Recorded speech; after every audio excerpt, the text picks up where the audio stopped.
घरातले काही सामान आणायचं होतं त्यामुळे मग आम्ही बाहेर गेलो होतो आणि येतानाच पाणीपुरी हे खाऊन आलो.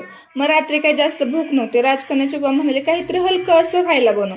पण म्हणलं आता काय बनवावं ह्या विषयावर चर्चा करता करताच अर्धा तास निघून गेला. म्हणजे बघा ना होतं असं कधी कधी की हे नको ते नको असं करता करताच टाइम निघून जातं. मग शेवटी मसाला भात बनवायचंच ठरवलं.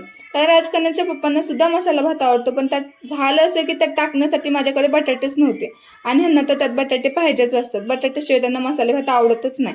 मग काय त्यांना म्हणलं जा आता मंडईत आणि बाहेर जाऊन बटाटे घेऊन या. मला राजकन्याच्या पप्पांचा हा स्वभाव खूप आवडतो की ते मला कोणत्याच कामाला नाही म्हणत नाहीत. मग ते आल्यानंतर मी भात बनवायला घेतला. कुकरमध्ये कांदा परतला, मग त्यात अद्रक लसूण कोथिंबीरची पेस्ट टोमॅटो बटाटे शेंगदाणे असं सगळं टाकून छान परतून घेतलं.